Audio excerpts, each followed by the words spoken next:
ये महत्वपूर्ण प्रेस वार्ता अरविंद केजरीवाल जी के स्वास्थ्य को लेकर जो हमारी चिंता है, जो हम पहले से आपसे साझा करते रहे हैं, उसको लेके है।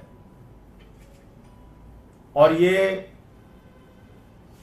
अत्यंत गंभीर स्थिति में बात पहुंच रही है, इसलिए इसकी जानकारी आप सबको होना चाहिए। हम लोग पहले दिन से कह रहे हैं कि बीजेपी का मकसद एक तरफ तो अरविंद केजरीवाल को प्रताड़ित करना है, जेल में रखना है, दूसरी तरफ भारतीय जनता पार्टी और भारत की सरकार का, मोदी सरकार का मकसद अरविंद केजरीवाल की जिंदगी से भी खिलवाड़ करना है। उनको गंभीर से गंभीर बीमारी हो जाए, जेल में उनके साथ कोई घटना घटित हो जाए, उनको स्वास्थ्य की कोई गंभीर समस्या पैदा हो जाए, इसकी पूरी एक साजिश, एक गहरा षड्यंत्र भारतीय जनता पार्टी और उसकी केंद्र सरकार द्वारा रचा जा रहा है।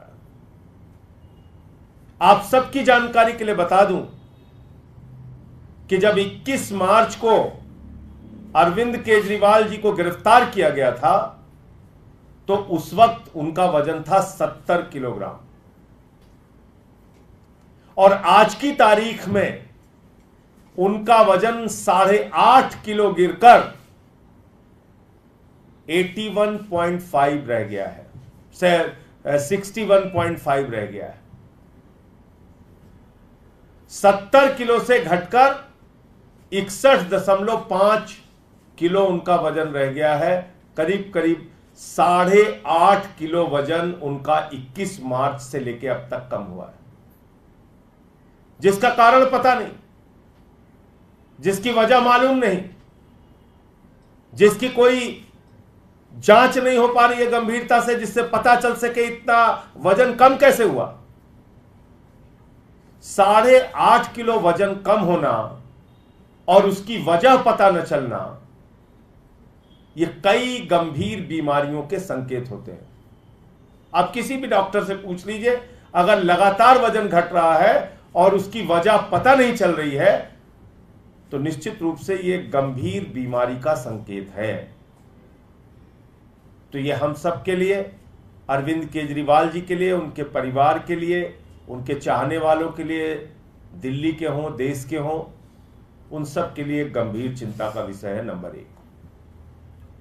दूसरी बात क्या हुई, इस दौरान जब से वो जेल में है, लगभग 5 बार ऐसा हुआ है जब रात में उनका शुगर अचानक डाउन हुआ और वो 50 से भी कम गया,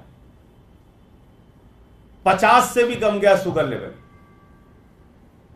और आप जानते हैं कि शुगर बढ़ना तो एक बार आप कंट्रोल कर सकते हैं, अगर शुगर आपका लगातार गिर रहा है और अचानक ऐसे गिर रहा है, सोते समय गिर रहा है, तो कोई भी व्यक्ति कोमा में जा सकता है। यह स्थिति अभी हम लोगों ने देखा था, जब आतिशी का शुगर लेवल 41 पहुंच गया तो डॉक्टरों ने कहा कि ये कोमा में जा सकती है, इनको एडमिट कराइए तुरंत। 50 से नीचे 5 बार दिल्ली के मुख्यमंत्री अरविंद केजरीवाल जी का शुगर लेवल गया, 5 बार। कौन रहता है रात में हॉस्पिटल, जेल के सेल के बाहर? कौन सा डॉक्टर बैठा रहता है? कौन सा डॉक्टर रात की ड्यूटी करता है जेल के अंदर? मैं खुद रहा हूं 6 महीने। आप घंटी बजाते रहिए, बहुत मुश्किल से आपको रात में अगर कोई समस्या हो गई तो ओपीडी ले जाया जाता है। तो ये सब क्यों किया जा रहा है और किस वक्त में किया जा रहा है? आपको याद होगा, जैसे ही ईडी कोर्ट ने जमानत दी थी, हाई कोर्ट में पहुंचकर बगैर ऑर्डर की कॉपी के ईडी ने स्टे ले लिया, जो भारतीय न्यायपालिका के इतिहास में पहली और एकमात्र घटना है। कानून को, नियम को, प्रक्रियाओं को ताक पे रख के स्टे ले लिया गया अरविंद केजरीवाल जी के रिहाई के ऊपर। किसके द्वारा? प्रधानमंत्री नरेंद्र मोदी जी के अधीन आने वाली एजेंसी ईडी के द्वारा।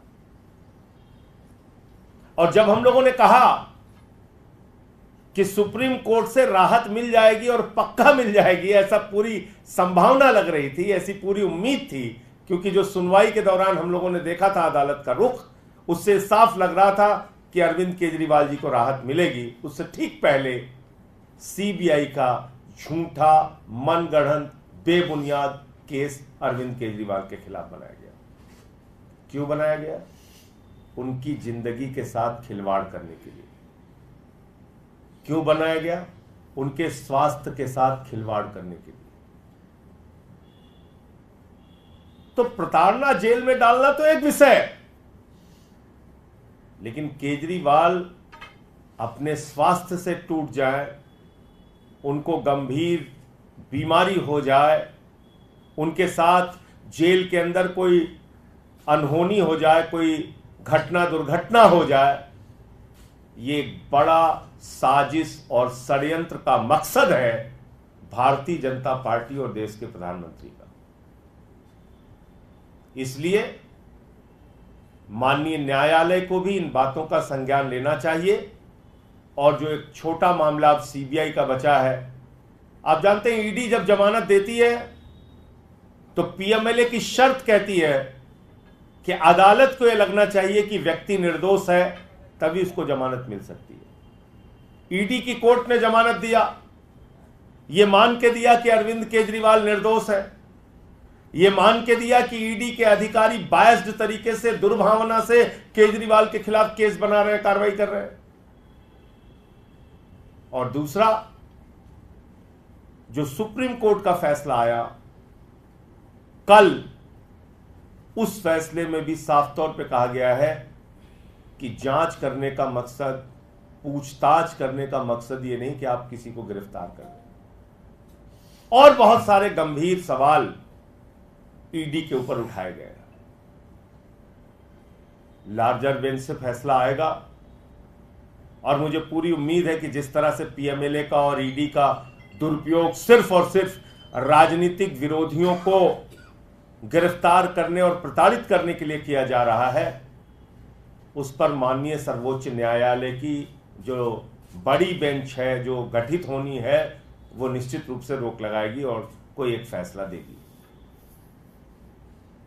लेकिन जो केजरीवाल के स्वास्थ्य की हालत है, आपके माध्यम से देश को पता होना चाहिए कि अगर उनको जल्द ही बाहर निकालकर समुचित इलाज नहीं किया गया तो उनके साथ कोई गंभीर घटना जेल के अंदर हो सकती है। रात बिरात, अगर इसी प्रकार से 5 बार शुगर डाउन हो चुका है तो रात बिरात उनके साथ कोई घटना हो सकती है। मैं फिर दोहराना चाहूँगा कि शुगर लेवल के मामले में अगर शुगर 50 से नीचे इस प्रकार जाता है तो कई बार सोते सोते व्यक्ति कोमा में जा सकता है। तो ये बातें थी जो आपसे शेयर करना था, आपको जानकारी देना था कि 21 मार्च से अब तक 8.5 किलो वजन कम हो चुका है। 5 बार उनका रात में सोते वक्त वजन 50, शुगर लेवल 50 से नीचे जा चुका है। अब मुझे पूरी उम्मीद है कि सीबीआई मामले में भी जल्द ही राहत मिलेगी, अरविंद केजरीवाल जी बाहर आएंगे और जो कुछ भी बीजेपी के लोग या देश के प्रधानमंत्री हमारे साथ कर रहे हैं उसका जवाब हम लोग मिलकर देंगे। आज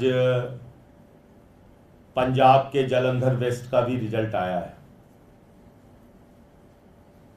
लगभग 38,000 वोटों से हमारा कैंडिडेट महेंद्र भगत जी जो हैं वो वहां से चुनाव जीते हैं। आपको मालूम होगा कि पंजाब के मुख्यमंत्री ने, भगवंत मान जी ने दिन रात प्रचार करके अपने सारे मंत्रियों के साथ, विधायकों के साथ, कार्यकर्ताओं के साथ मेहनत करके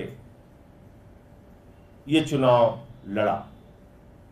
और यही आम आदमी पार्टी के साथियों की खूबसूरती है, यही हमारे संगठन की खूबसूरती है कि सब लोग मिलकर अपने लक्ष्य के लिए काम करते हैं। लोकसभा का परिणाम हमारे अपेक्षाओं के अनुरूप नहीं रहा, लेकिन विधानसभा के इस परिणाम ने, जालंधर वेस्ट के परिणाम ने यह साबित कर दिया कि राज्य सरकार के प्रति पंजाब के लोगों की पूरी आस्था है, राज्य सरकार के प्रति उनका विश्वास अटूट है। और यह परिणाम इस बात को दिखाता है। दूसरी, अगर इंडिया गठबंधन की बात करें पूरे देश में, तो इंडिया गठबंधन के लिए भी अच्छी खबरें हैं। लगभग एक तरफा इंडिया गठबंधन इस उपचुनाव में जीत रहा है पूरे देश में। तो अब कहीं ना कहीं भारतीय जनता पार्टी को यह समझ लेना चाहिए कि सिर्फ कोरे वादों और झूठे जुमलों से काम चलने वाला नहीं है। आपको कुछ करके दिखाना होगा। किसानों के लिए, नौजवानों के लिए अग्निवीर जैसी योजना को खत्म करके पुरानी सेना की भर्ती बहाल करनी होगी। वो तमाम जो सवाल हैं वो आपको करके दिखाना होगा। और दूसरी और सबसे बड़ी बात यह है, आम आदमी पार्टी के लिए और हमारे कार्यकर्ताओं के लिए एक उत्साहजनक बात यह है कि आम आदमी पार्टी को एक वरदान मिला है, ईश्वर का वरदान। जो पार्टी को धोखा देगा उसकी राजनीति खत्म हो जाएगी। मैं नाम नहीं लूंगा, शुरू से लेकर अब तक उठा के देख लीजिए आप। जो आम आदमी पार्टी को छोड़ के बीजेपी में गया उसका क्या हश्र हुआ पूरे देश के सामने।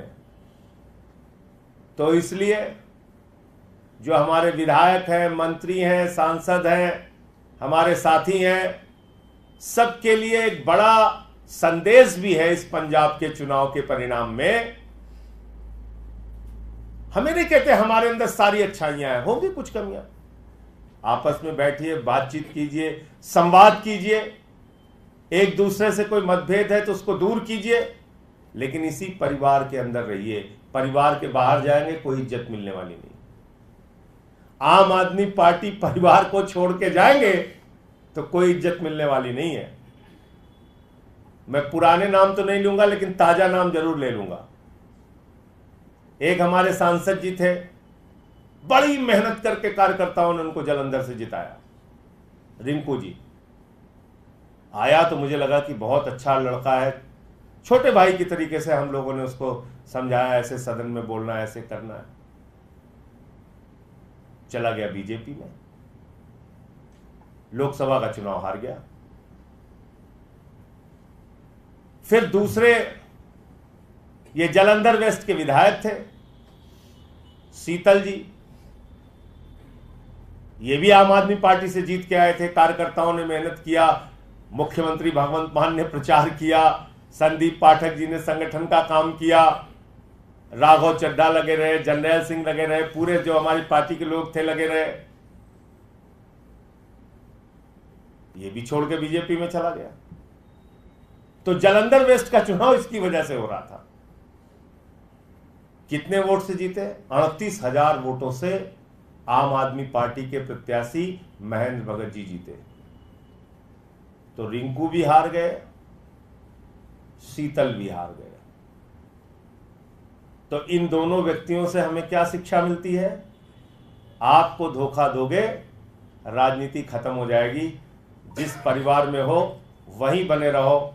थोड़ा बहुत मतभेद है, कहीं कोई बात बुरी लग रही है, घर के अंदर बात करो। परिवार में बातचीत, संवाद से सारी समस्याओं का समाधान होता है। दूसरी जगह जाओगे बहुत बुरा हाल होगा। पुराने नाम याद दिलाऊंगा तो बहुत लंबी सूची हो जाएगी। कोई कोई तो मुख्यमंत्री बनने चला गया था भाजपा में, क्या हाल हुआ? अपनी सीट बचाना मुश्किल हो गई, हार गए थे चुनाव। तो इसलिए आम आदमी पार्टी का कार्यकर्ता बड़ी निष्ठा के साथ किसी के साथ लगता है, बहुत मेहनत के साथ लगता है, उसको कहीं से भी ठेस पहुंचाना ठीक नहीं। पार्टी मुसीबत में हो तो उस वक्त धोखा देना ठीक नहीं। पार्टी के साथ खड़े रहिए। ये जालंधर वेस्ट के परिणाम का एक और बड़ा संदेश है। धन्यवाद। आपके कोई प्रश्न हो तो आप पूछ सकते हैं।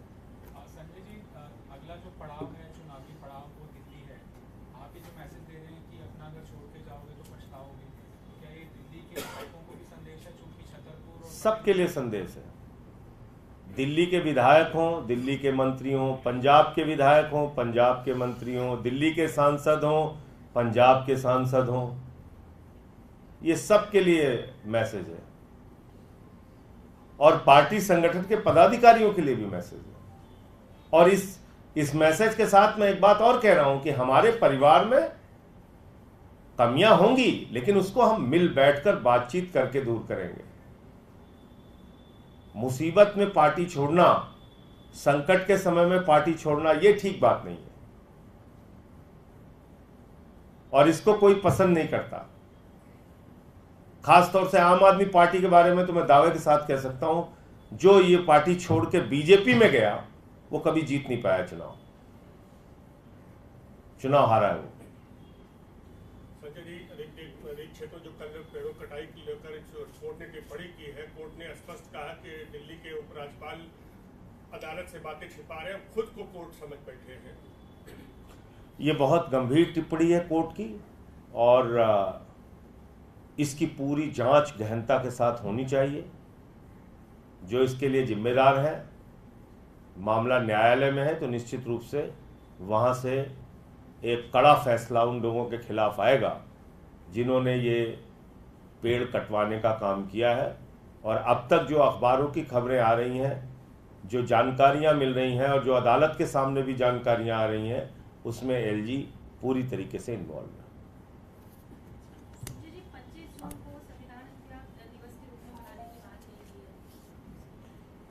देखिए, 30 जनवरी को गोडसे ने गांधी जी की हत्या की थी और 30 जनवरी को प्रधानमंत्री नरेंद्र मोदी ने चंडीगढ़ में संविधान की हत्या की। खुलेआम कैमरे के सामने 7 वोट रद्द करके मेयर का चुनाव जीत लिया। 30 जनवरी को भी संविधान की हत्या दिवस रूप में बनाया जाना चाहिए। अरुणाचल की पूरी कांग्रेस पार्टी की सरकार तोड़ के बीजेपी में मिला ली, उस दिन को भी संविधान की हत्या के दिवस के रूप में मनाया जाना चाहिए। उत्तराखंड की सरकार तोड़ के गिरा दी, उसको भी लोकतंत्र और संविधान की हत्या के दिवस के रूप में मनाया जाना चाहिए। मध्य प्रदेश की कांग्रेस की सरकार तोड़ के गिरा दी, खरीद फरोख्त करके गिरा दी, उसको भी संविधान की हत्या के दिवस के रूप में मनाया जाना चाहिए। कर्नाटक की सरकार तोड़फोड़ करके खरीद फरोख्त करके गिरा दी, उसको भी संविधान की हत्या के दिवस के रूप में मनाया जाना चाहिए। महाराष्ट्र की सरकार खोखा खोखा करके 50-50 करोड़ में विधायकों को खरीद के महाराष्ट्र की सरकार गिरा दी, उसको भी संविधान की हत्या के दिवस के रूप में मनाइए।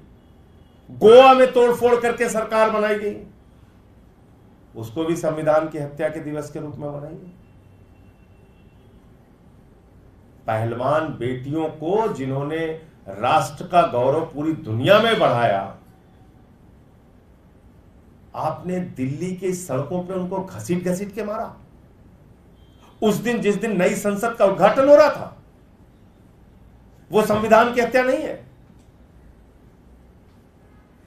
कैसे होती है संविधान की हत्या? कैसे होती है संविधान की हत्या? एक आदिवासी के युवक के सिर पे बीजेपी का नेता पेशाब करता है। आजादी के 77 साल के बाद भी दलित का बच्चा अगर गुजरात में एक बॉल छू लेता है, उसका अंगूठा काट लिया जाता है। अभी बताना है संविधान की हत्या कैसे होती है? आदिवासी समाज के एक मुख्यमंत्री को बगैर किसी आरोप के झूठे मामले बना के हेमंत सोरेन को गिरफ्तार कर लिया जाता है, एक निर्वाचित सरकार को अस्थिर किया जाता है, वो संविधान की हत्या के दिवस के रूप में मनाया जाना चाहिए। 21 मार्च दिल्ली के 3 बार चुने हुए मुख्यमंत्री, सबसे लोकप्रिय मुख्यमंत्री देश के, जिन्होंने अनुकरणीय काम करके दिखाया, अरविंद केजरीवाल को गिरफ्तार करना संविधान की हत्या का दिवस है। 21 मार्च। कितनी संविधान की हत्या करोगे मोदी जी आप? कितनी तारीखें बताऊं आपको?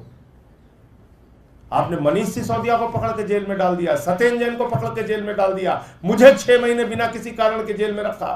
3 मंत्री बंगाल के आज भी जेल में है, संजय रावत जेल में रहे, अनिल देशमुख जेल में रहे।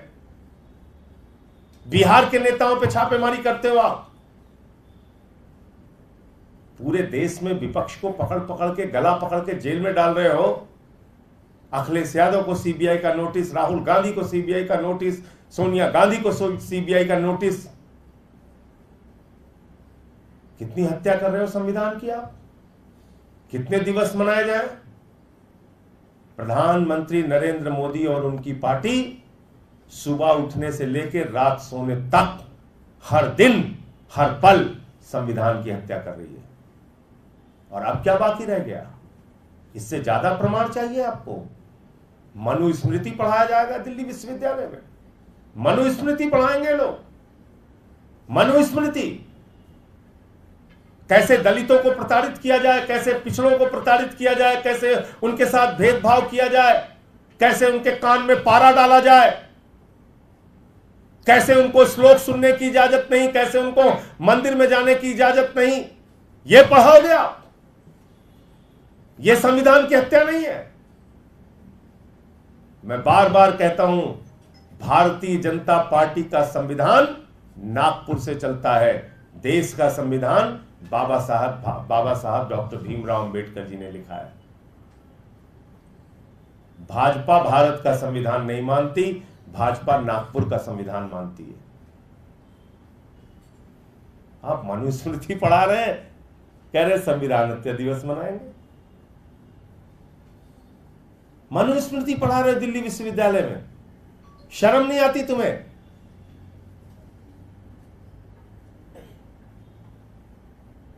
तो इसलिए हर दिन हर पल एक ही मकसद है मोदी का, संविधान की हत्या करो, आरक्षण खत्म करो, दलितों, पिछड़ों, अल्पसंख्यकों, आदिवासियों को अपने पैर के नीचे कुचलो, उनको इंसान नहीं जानवर समझो। यही मकसद है और इसलिए कोई कंफ्यूजन हम लोगों के दिमाग में नहीं है। इनसे लड़ाई लड़ेंगे। 22 तारीख से संसद शुरू हो रही है, फिर ये सवाल उठाएंगे। संजय जी, सेंट्रल गवर्नमेंट ने जम्मू कश्मीर रीऑर्गेनाइजेशन एक्ट के अंदर बदलाव किया है, एलजी को ज्यादा पावर्स दी गई हैं। मुख्यमंत्री जो भविष्य में चुना जाएगा उसकी क्या करेंगे? तो मैंने वो देखा नहीं है जो आदेश जिसका आप जिक्र कर रहे हैं, देखकर ही इस पर कोई प्रतिक्रिया देना ठीक होगा।